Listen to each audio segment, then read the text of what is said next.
Fraction class fourth. आज हम fraction को थोड़ा डिटेल में देखेंगे। ये जो हमारा सर्कल होता है उसे हम होल बोलते हैं। पूरा सर्कल होता है उसे हम होल बोलते हैं। जब इसे हम इक्वल पार्ट में डिवाइड कर देते हैं तो ये हाफ हो गया, आधा हो गया। इसके हमने दो पार्ट कर दिए। अभी ये पार्ट को मैं शेड कर देती हूँ।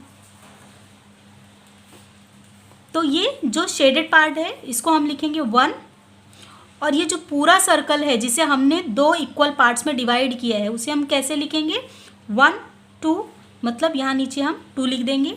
तो ये हमारा बन गया हाफ। ये एक सर्कल जब पूरा था तो ये होल था। जब हमने उसे 2 इक्वल पार्ट्स में डिवाइड किया तो जो शेडेड पार्ट है वो हमने यहाँ 1 लिखा, और जो 2 पार्ट्स में हमने इक्वली डिवाइड किया उसे 1 2 यहाँ 2 लिखा। और ये हमारा एक सर्कल कितने में डिवाइड हो गया, 2 पार्ट्स में डिवाइड हो गया, उसे हम कहते हैं हाफ। अब ये सर्कल को मैं क्या करूँगी 4 इक्वल पार्ट्स में डिवाइड कर दूँगी। ये पूरा सर्कल जो है इसे मैंने 4 इक्वल पार्ट्स में डिवाइड किया है। अभी इसका मैं कोई भी एक पार्ट को शेड कर देती हूँ। अब ये जो शेडेड पार्ट है यहाँ पर मैं लिखूँगी 1, क्योंकि मैंने एक ही पार्ट को शेड किया हुआ है। 4 इक्वल पार्ट्स में मैंने डिवाइड किया है, और जो शेडेड पार्ट है कितना है 1 है, तो यहाँ पे मैं 1 लिखूँगी। और पूरा टोटल 1 2 3 4, ये 4 यहाँ पर लिख दूँगी। मतलब एक जो सर्कल है उसे मैंने 4 इक्वल पार्ट्स में डिवाइड किया, जिसका एक पार्ट मैंने शेड कर दिया, तो मैंने उसे यहाँ पर लिखा 1, और जो टोटल पार्ट डिवाइडेड है उन्हें काउंट करके लिखेंगे 1 2 3 4, यहाँ पर 4।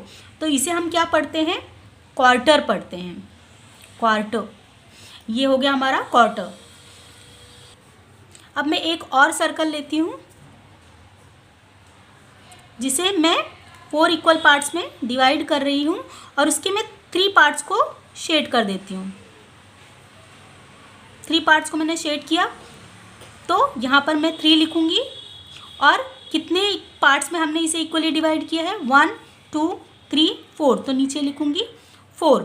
तो इसे हम क्या कहते हैं 3 क्वार्टर कहते हैं, 3 क्वार्टर। और इसे हम 3/4 भी लिख सकते हैं, या फिर 3/4 भी लिख सकते हैं। मतलब 3 क्वार्टर भी लिख सकते हैं, 3/4 भी लिख सकते हैं, और 3/4 भी लिख सकते हैं। अभी यहाँ पर लिखा है observe the figure, right fraction for the shaded and unshielded part.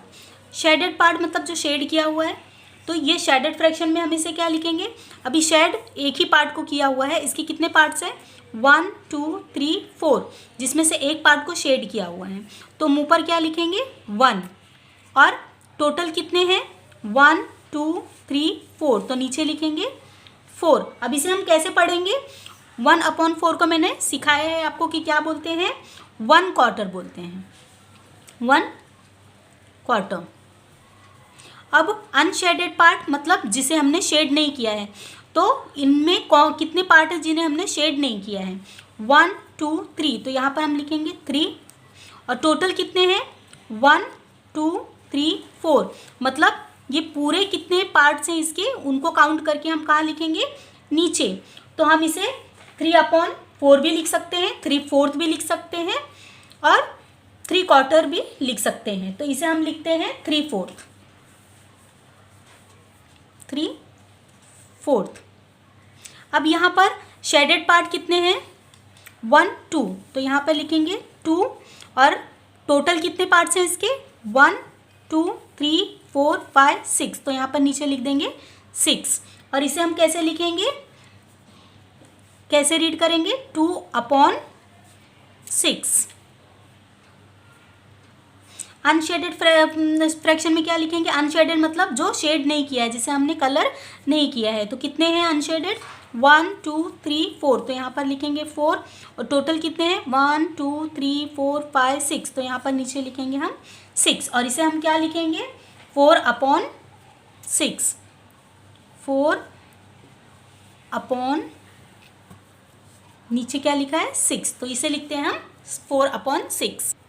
अभी सबको पता है न्यूमरेटर क्या होता है, डिनोमिनेटर क्या होता है। ऊपर जो नंबर रहता है उसे हम क्या कहते हैं, न्यूमरेटर, और नीचे जो नंबर लिखा होता है उसे हम क्या कहते हैं, डिनोमिनेटर। इसी तरह से यहाँ पर न्यूमरेटर क्या है 2, डिनोमिनेटर क्या है 9, न्यूमरेटर 6, डिनोमिनेटर 15, न्यूमरेटर 3 और डिनोमिनेटर 13। अभी कंप्लीट द फॉलोइंग टेबल, ये टेबल को हम कैसे कंप्लीट करेंगे। एज एडिशन में बोला है तो हम एडिशन में क्या करेंगे, यहाँ पर जैसे 5 लिखा हुआ है तो हम 1 कितनी टाइम्स लिखेंगे, 5 टाइम्स, 1 और ये 7 एज इट इज़, प्लस ये 5 टाइम्स लिखेंगे 1 को हम, 1/7, 1/7 प्लस 1/7 प्लस 1/7। जब ऐड करना होता है तो हम न्यूमरेटर को कितनी बार लिखेंगे, जितना नंबर यहाँ पर दिया है। जैसे यहाँ पर 5 दिया है तो हम इसे 5 टाइम्स लिखेंगे, और डिनोमिनेटर सेम रहेगा। तो टोटल कितना हो गया, 1 2 3 4 5।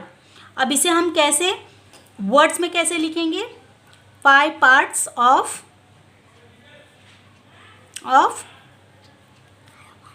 1/7।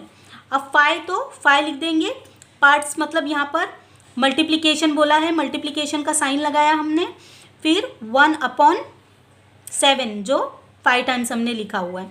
अब इसको हम पढ़ेंगे कैसे, 5 टाइम्स 1/7। इसी तरह से हम बाकी सम्स सॉल्व कर सकते हैं। अभी यहाँ पर फिगर्स दिए हुए हैं कुछ, इसको हमें क्या बनाना है, मिक्स्ड नंबर बनाना है, और इसको कैसे पढ़ते हैं वो बताना है। बहुत ही सिंपल है, मैंने आपको जैसे बताया हुआ है कि पूरा सर्कल रहे तो मतलब वो क्या होता है, पूरा एक हो गया, होल सर्कल हो गया, और ये भी क्या हो गया, होल। तो हमारे पूरे सर्कल जो है, होल सर्कल कितने हैं, 1 2, तो यहाँ पर हम 2 लिख देंगे।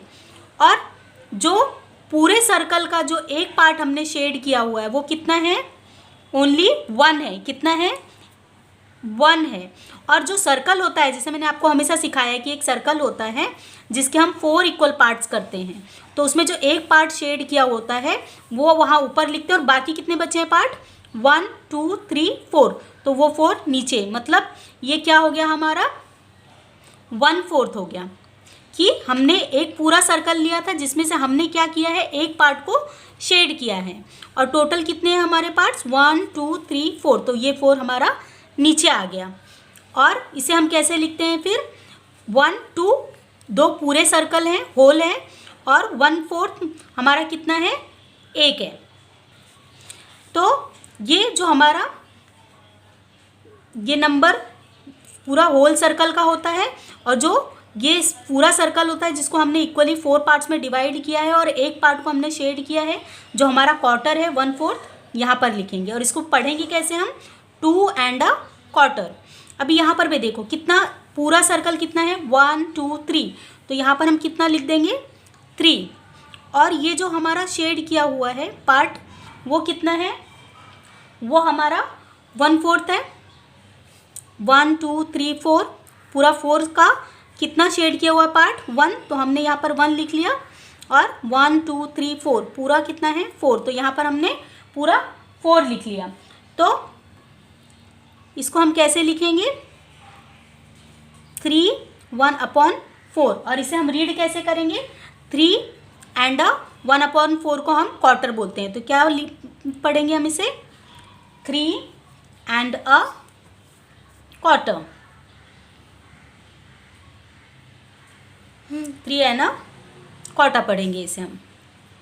अभी यहाँ पर भी देखो पूरा सर्कल 1 2 3, और यहाँ पर क्या है, हाफ दिया हुआ है, यहाँ पे क्वार्टर नहीं दिया है, सर्कल का आधा, जो सर्कल है हमारा उसका हाफ दिया है। तो कितने पहले पूरे सर्कल कितने हैं, 1 2 3, तो पहले हम 3 लिखेंगे, प्लस सर्कल का आधा मतलब क्या होता है, एक पार्ट हमने शेड किया तो वहाँ पर 1 लिखा, और सर्कल का आधा कितना है, 1 2, 2 पार्ट्स है तो 2 इधर लिखा, तो ये क्या हो गया हमारा 3 और 1/2 यानी हाफ, जो आधा सर्कल का है। तो इसे हम कैसे पढ़ेंगे, 3 and a half, 3 and a half पढ़ेंगे इसे। अभी इसी तरह से यहाँ पर भी देखो पूरा सर्कल दिया 1 2 3, तो यहाँ पर 3 लिखा, और यहाँ पर जो पूरा सर्कल होता है उसके जिसके 4 इक्वल पार्ट्स देते हैं उसके हम 3 पार्ट्स अगर शेड कर देते हैं तो यहाँ पर 3 लिखेंगे।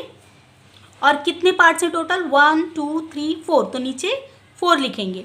तो ये क्या हो गया 3 and 3/4 हो गया। तो इसे हम कैसे लिखेंगे 3/4, तो इसे हम पढ़ें भी कैसे, ऐसे पढ़ेंगे 3 and 3/4।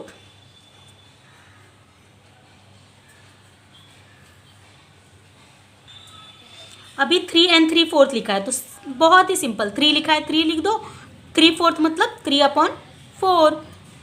अभी 14 and हाफ, 14 लिखा, हाफ का मतलब होता है 1/2।